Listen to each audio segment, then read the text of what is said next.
अस्सलामुअलैकुम स्टूडेंट्स। आज हम पढ़ेंगे बहुत इजी वे में रिस्पायरेटरी डिजीज़ को। सबसे पहले देख लेते हैं कि रिस्पायरेटरी डिजीज़ होता क्या है। ये ऐसी बीमारियां होती हैं जो सांस के मुतल्लिक हों। तो सबसे पहले इसकी टाइप्स देख लेते हैं। रिस्पायरेटरी डिजीज़ 3 किस्म की होती हैं। सबसे पहली है कॉमन कोल्ड, दूसरी है निमोनिया, तीसरी है अस्थमा। सबसे पहले हम देख लेते हैं कॉमन कोल्ड को। कॉमन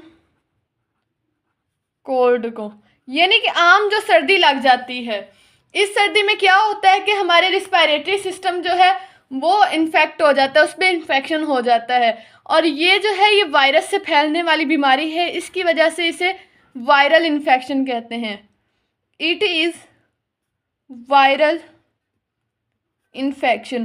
क्योंकि ये वायरस से फैलती है इस वजह से इसे वायरल इन्फेक्शन कहा जाता है, यानी कि ऐसा इन्फेक्शन जो वायरस से फैलता हो। और जो इन्फेक्शन वायरस से फैलता हो या वायरस की वजह से होता हो वो एक आदमी से दूसरे आदमी में ट्रांसफ़र हो सकता है। फॉर एग्ज़ाम्पल कोरोना वायरस था तो वो भी एक वायरल डिजीज़ थी, तो एक आदमी से दूसरे आदमी को ट्रांसफ़र होती थी। इसी तरह कॉमन कोल्ड जो है, आम सर्दी है, ये भी एक वायरल इन्फेक्शन है। इस वजह से अगर हाथ वगैरह मिलाने से या एक दूसरे के बर्तनों में खाना खाने से ये एक से दूसरे आदमी में मुंतकिल हो सकती है, इसलिए इसे वायरल इन्फेक्शन का नाम दिया गया क्योंकि ये वायरस से फैलती है। दूसरा इसके सिम्टम्स देख लेते हैं। सिम्टम्स यानी कि इलामात इसकी क्या हैं। जब कॉमन कोल्ड होती है तो खांसी होती है, गला ख़राब हो जाता है, नाक बहती रहती है, सांस की तंगी होती है और छींकें वगैरह आती हैं। सिम्टम्स लिख लेते हैं। सबसे पहले है कफ यानी कि खांसी, सोर थ्रोट यानी कि गला ख़राब होना, नज़ल कंजेशन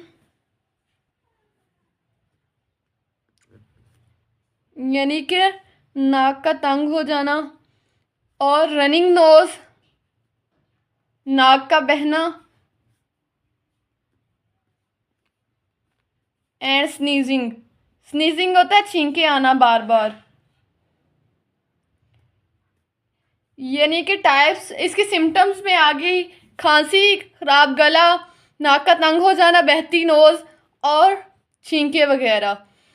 इसका अब इलाज क्या है या फिर ट्रीटमेंट।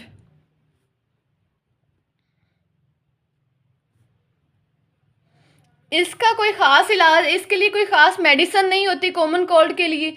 इसके लिए हमें कुछ एहतियाती तदाबीर करनी चाहिए, जिसमें बार बार हाथों का धोना और लिक्विड्स। जब अगर किसी को कॉमन कोल्ड हो जाए तो उसे अपनी खुराक में लिक्विड्स इस्तेमाल करने चाहिए। ठोस ग़िज़ा नहीं खानी चाहिए बल्कि लिक्विड्स पीने चाहिए और आराम करना चाहिए, यानी कि रेगुलर रोज़ाना धोना एंड रेस्ट, बेड रेस्ट यानी कि आराम करना,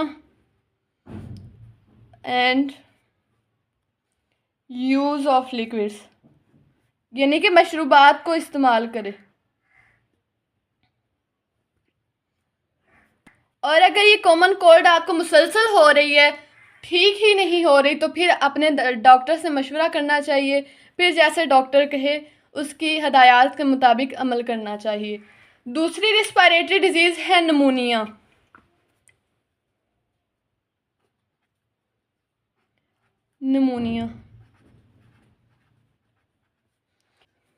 निमोनिया भी फेफड़ों में फैलने वाला एक इन्फेक्शन है जो तमाम उम्र के लोगों में होता है, और ये बैक्टीरिया की वजह से भी फैल सकता है, वायरस की वजह से भी, और फंगल इन्फेक्शन भी है यानी कि फंजाई की वजह से भी होता है। तो इसके काज में है ये इट इज़ वायरल यानी कि वायरस से फैलने वाला, जो एक जगह एक शख्स से दूसरे शख्स में मुंतकिल होता है। वायरल बैक्टीरियल जो बैक्टीरिया की वजह से फैलता है, और फंगल इन्फेक्शन यानी कि ये इन तीनों की वजह से निमोनिया हो सकता है। इसमें क्या होता है, निमोनिया जब होता है तो जो इंसान के फेफड़े होते हैं उनमें छोटी छोटी हवाई थैलियाँ, हमने पीछे टॉपिक में पढ़ा था, जिन्हें एल्वलाई कहते हैं। वो एल्वलाई एक मादे से भर जाती हैं जिसे पस कहते हैं। जब वो पस से भर जाती हैं तो फिर हवा जो है वो खून में शामिल नहीं हो सकती, जिसकी वजह से सांस लेने में तंगी होती है और हमारे जो खून है उसमें ऑक्सीजन की कमी भी हो जाती है। इसकी वजह से फिर हमारा सांस उखड़ने लग जाता है और सांस की तंगी होती है।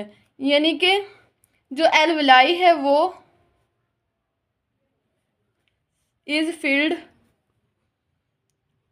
विद पस। पस एक तरह का लिक्विड है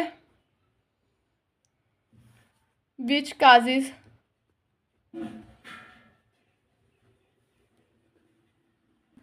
शॉर्टनेस।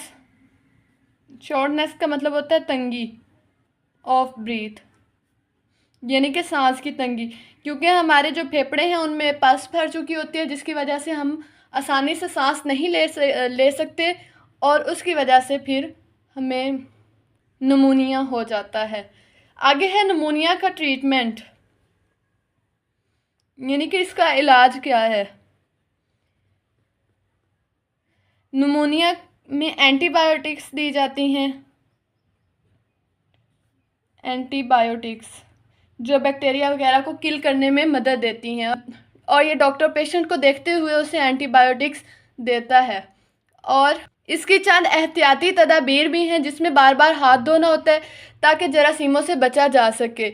और फिर जब हमें छींकें आ रही होती हैं या फिर खांसी आ रही होती है तब हमें हाथ की जगह कोई टिश्यू पेपर या फिर रुमाल रखना चाहिए मुंह के आगे। नेक्स्ट है अस्थमा। अस्थमा तीसरी फॉर्म है रिस्पिरेटरी डिजीज़ की। अस्थमा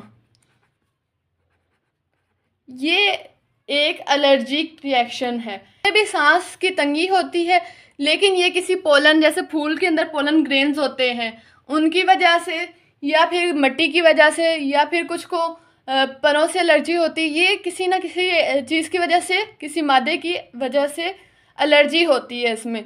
फॉर एग्जांपल कुछ को ताज़े फूलों से होती है, यानी कि फूलों के अंदर जो पोलन ग्रेन्स होते हैं उनकी वजह से एलर्जी हो जाती है, जिसकी वजह से जो है सांस लेने के साथ साथ उनकी सांस में एक सीटी की आवाज़ भी पैदा होती है और नालियाँ जो होती हैं वो एलर्जी की वजह से तंग हो जाती हैं। यानी कि इसकी काजेज़ में एलर्जिक रिस्पॉन्स है,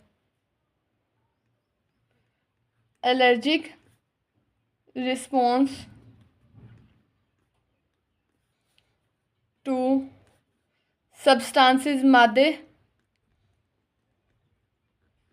लाइक पोलन। पोलन ग्रेन्स फूलों के अंदर पाए जाते हैं। डस्ट यानी कि मिट्टी वगैरह या धूल, गिरदो गुबार, या फिर अ पार्टिकुलर फूड यानी कि किसी ख़ास खुराक से फूड, या फिर फीदर्स ऑफ पिलो, सरहाने के ऊपर जो थोड़ी थोड़े फीदर्स होते हैं या बुर जिसे कहते हैं, और उससे सब्सटेंसेस से मुख्तलिफ लोगों को ये एलर्जी हो सकती है जिसे अस्थमा का नाम दिया जाता है, जिसकी वजह से फिर विस्लिंग की साउंड पैदा होती है, यानी कि सीटी की आवाज़ पैदा होती है जैसे जैसे वो सांस लेते हैं। Sound is produced during breathing.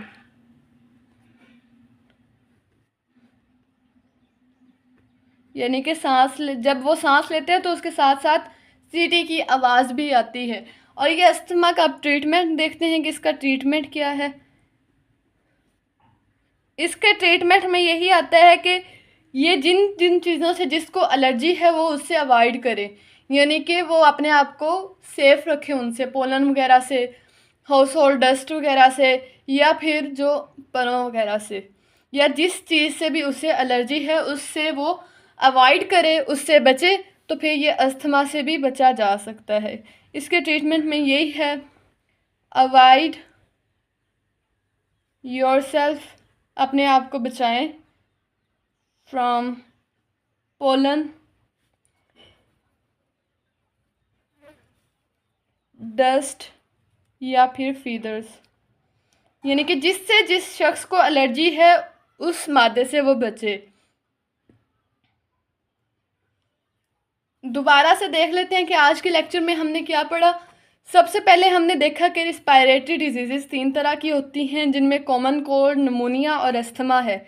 सबसे पहले कॉमन कोल्ड, ये एक वायरस से फैलने वाला इन्फेक्शन है जो एक शख्स से दूसरे शख्स में मुंतकिल हो सकता है। इसकी सिम्टम्स में है खांसी, ख़राब गला, नाक का तंग हो जाना, नाक बहना और छींकना वगैरह। इसका ट्रीटमेंट है कि हमें बार बार अपने हाथ धोने चाहिए और मशरूबात वगैरह का इस्तेमाल करना चाहिए। उसके साथ साथ कंप्लीट बेड रेस्ट यानी कि आराम करना चाहिए। दूसरे में था नमूनिया। नमूनिया वायरस से भी फैल सकता है, बैक्टीरिया से भी और फंजाई से भी। और ये नमूनिया में होता है कि जो हमारे फेफड़ों के अंदर हवा की छोटी छोटी थैलियाँ होती हैं वो पस से एक मादा है उसके साथ भर जाती हैं, जिसकी वजह से हमें सांस लेने में तंगी होती है और ऑक्सीजन जो है वो हमारे खून में शामिल नहीं होती और ऑक्सीजन की कमी हो जाती है हमारे खून में और इस वजह से सांस की भी तंगी होती है। इसके इलाज में एंटीबायोटिक्स हमें आते हैं, जो डॉक्टर हमें एंटीबायोटिक्स रिकमेंड करे वो एंटीबायोटिक्स लेनी चाहिए। आगे है एस्थमा। एस्थमा किसी ना किसी सब्सटेंस का एलर्जिक रिस्पॉन्स है, यानी कि किसी ना किसी सब्सटेंस के नतीजे में एलर्जी हो जाना। फॉर एग्जांपल पोलन ग्रेन्स या फिर डस्ट, या फिर डस्ट यानी कि गिरदो गुबार, या फिर किसी ख़ास फूड से एलर्जी हो जाना, या फिर परों वगैरह से एलर्जी हो जाना। तो ये हर शख्स का मुख्तलिफ होता है कि उसे किस चीज़ से एलर्जी है। तो इसका ट्रीटमेंट यही है कि जिस चीज़ से जिस शख्स को एलर्जी है वो उस चीज़ से बचे। अगर किसी को डस्ट एलर्जी है तो वो डस्ट से बचे और अपने आप को उससे महफूज रखे। और जिस शख्स को अस्थमा हो जाता है उसके साथ उसके सांस के साथ साथ एक सीटी की आवाज़ भी आती है, जो अस्थमा की एक इलामत भी है। उम्मीद है आपको इस लेक्चर की समझ आ गई होगी। मिलते हैं एक नए लेक्चर में, तब तक के लिए अल्लाह हाफिज़।